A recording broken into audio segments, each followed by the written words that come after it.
가격이 딱 2배 올랐습니다.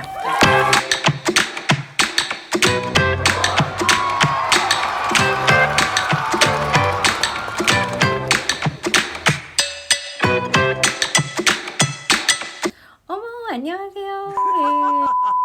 고흐의 그림 얼마 정도 있어야지 살 수 있을까요? 생애의 마지막 2달간 그를 돌봐주었던 가세 박사의 초상은 그의 그림 중에 가장 비싼 그림으로 1660억 원입니다. 이 그림은 가세 박사가 너무나도 마음에 들어 해서 한 점 더 그리게 됐는데요. 그래서 가세 박사의 초상은 세상에 2점이 남게 됐습니다. 그리고 조셉 룰랭의 초상화는 1330억 원으로 2위, 3위인 아이리스는 1210억 원입니다. 빈센트 반 고흐의 초상화는 1130억 원으로 4위, 사이프러스의 밀밭은 1020억 원으로 세상에서 가장 비싼 그림 20점 중에 무려 5점이나 들어가 있는 고흐. 10년 동안 그림을 그리면서 1000여 점의 그림을 남겼는데요. 예술가 하면 가장 많은 사람들이 먼저 떠올리는 고흐지만 정작 생전에는 그림을 한 점밖에 팔지 못했다고 하죠. 지금은 아이러니하게도 몇백억 원에 팔리고 있으니 영화에서 본 장면 중에 생각나는 게 고흐가 술 먹을 돈이 없어서 그림을 대신 주다가 쫓겨났던 그 주점의 주인은 몇백억 원을 그냥 바람결에 스쳐보내고 땅을 치고 있지 않을까요? 오늘은 이번 주 제주미술관 스트리밍을 할 빛의 벙커에 가기 전에 고흐의 삶 돌아보겠습니다. 고흐전은 2월 28일까지로 연장됐다고 합니다. 목사의 아들로 태어나 훌륭한 목사가 되길 희망했지만 자격증이 없어서 목회자의 길을 포기한 고흐. 청년이었던 그는 많은 청년들이 고민하듯 교회와 갤러리스트 사이에서 어떤 길을 가야 할지 고민했습니다.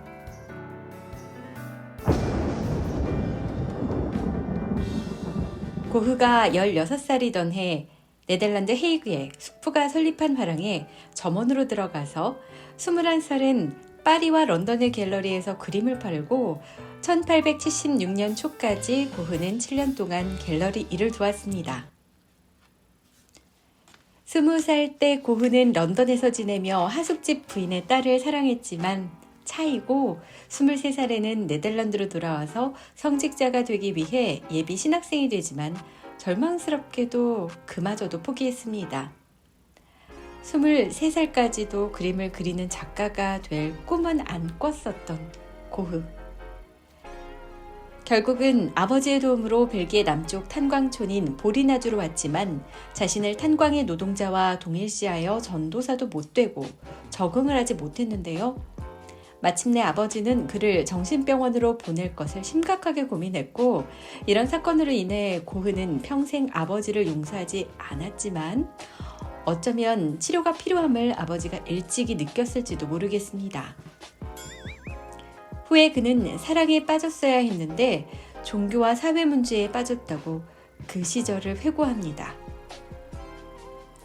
27살 그는 혼자 독학하며 광부들을 그리고 밀레 작품을 모사하며 서서히 화가가 되어갔습니다.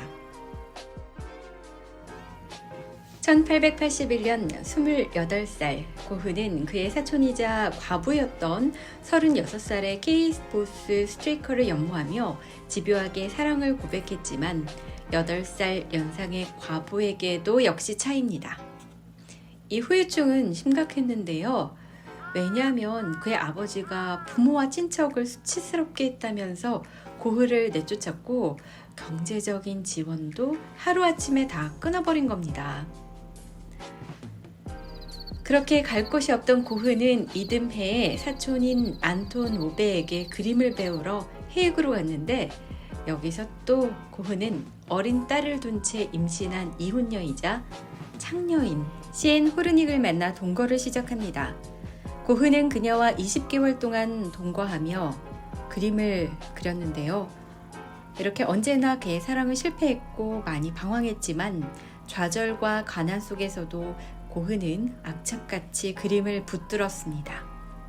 31살이 된 고흐는 아버지가 있는 누에넨으로 돌아가서 직조공, 농부들을 그렸고 브라반트의 풍경을 그렸지만 동생 테오는 이런 그림은 아무도 안 산다고 고흐에게 지적하는데요. 평생 그의 후원자가 되어주었던 동생 테오지만 당시에 고흐가 남긴 말을 보면 그가 얼마나 슬프고 제 갈 길을 잡지 못했을지 그려집니다. 테오와 우리의 총구는 서로 다른 방향을 가리키고 있다. 고흐는 동생과의 의견 차이를 이렇게 기록해놨는데요. 그래서인지 그가 초기에 그린 그림은 어둡고 우울했지만 32살에서 33살 그의 화폭은 서서히 화사한 색상으로 변화해 갑니다. 여전히 인정을 받지는 못했습니다. 그래도 그는 몽마르트의 풍경과 꽃을 그리며 희망을 담았습니다. 한 점도 팔리지도 주문도 없었지만 계속해서 그렸던 고흐. 때로는 툴루즈 로트렉처럼 그리기도 하고 세라냐 시냑처럼 전묘법을 따라해보기도 했지만 고흐의 사정은 달라지지 않았습니다. 이후 고향을 떠나 파리로 오면서 동생 테오의 도움을 받으며 화가의 길로 들어선 고흐는 폴 고갱과 교류하며 인상파 작가들로부터 영향을 받기도 했습니다. 당시 교역이 활발해지며 유럽에 물건이 들어올 때 포장지로 쓰였던 일본의 우키요의 그림의 이국적인 매력에 당시 유럽의 화가들이 빠져들었을 때 고흐도 영향을 받았는데요. 자포니즘이라고 불리던 이런 그림들은 고흐뿐 아니라 클림트와 모네에게도 영향을 주었습니다. 그는 일본화의 영향으로 시골의 평화와 고요함을 그리워하며 일본이 아니면 일본과 견줄 만한 남쪽에 가고 싶어 하는데요. 1888년 2월 고흐는 드디어 프랑스 남부 아를로 갔고 거기서 노란 집을 빌렸습니다. 원래 그는 마르세유로 가다가 잠깐 아를에 머물려고 했던 건데요. 거기서 눌러앉게 된 거고요.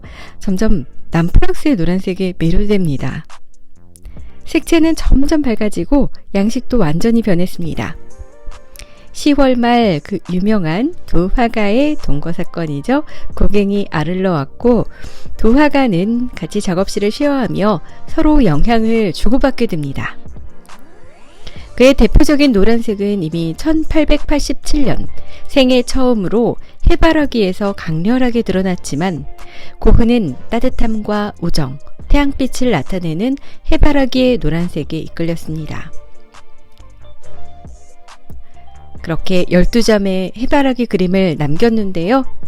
지금 고흐의 해바라기는 1000억 원으로 추정되고 있습니다.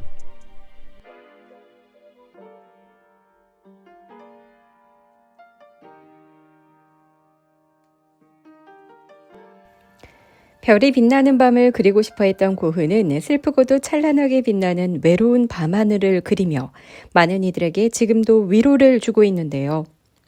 어쩌면 절망할 수밖에 없던 그의 삶 속에서도 아름다운 그림을 계속해서 그려나간 고흐를 통해 위로를 받고 희망을 찾으려 하는 건 아닐까 싶습니다.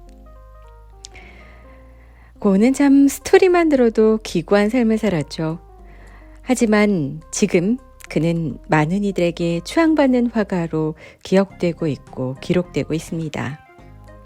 그의 스토리를 돌아보며 코로나로 힘든 시기를 보내고 있을 분들이 희망을 다잡고 그가 힘들어도 다시 붓을 집어들었던 것처럼 일어서시기를, 그리고 결국에는 모두 성공하시길, 행복하시길 기원합니다.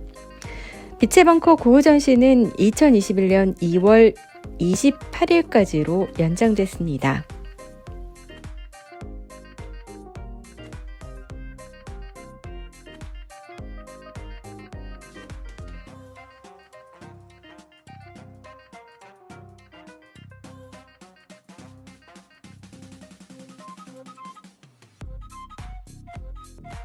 아트지인TV에서도 빛의 벙커 다녀와서 소개하려고 하고요. 제주 미술관 투어 가서 스트리밍도 해보려고 큐마이크도 사봤는데요.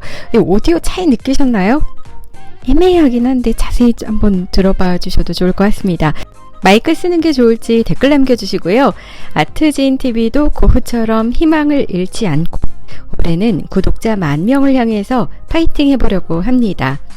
매주 1회에서 2회 영상 업로드하고 있고요. 미소 관련 정보들 미대 언니, 누나가 알려줄게 컨셉으로 그림 그리고 전시하면서 다른 작가님들 작업실에 놀러가는 일상 속에서 여행하는 마음으로 하고 있는 일상을 여행처럼 러브아트 지인TV에 앞으로도 많은 관심과 성원 부탁드립니다. 스트리밍은 금요일 오후에 예정되어 있습니다.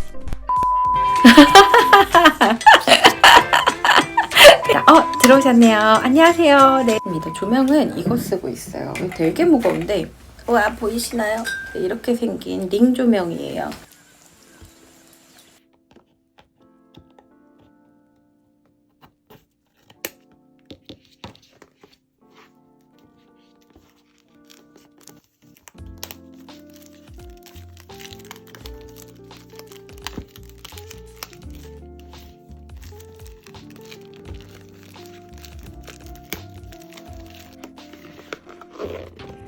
우와, 애플 같아, 애플.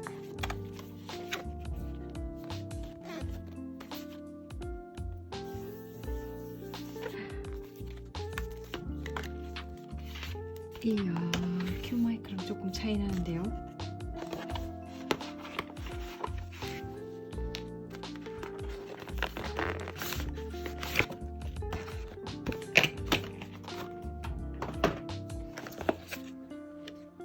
이렇게 맞춰서 다는 것까지 5년 만에 짐벌 샀습니다.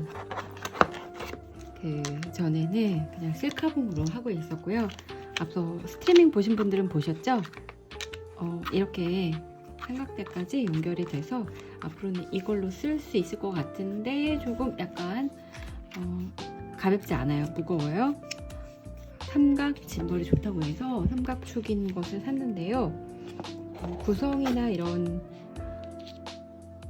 포장은 정말 세심하게 신경을 쓴 거 보이시죠? 삼성 아이폰 이 기종에 따라서 8이랑 SE2, S8은 이거를 대고 쓰라고까지 해줬네요.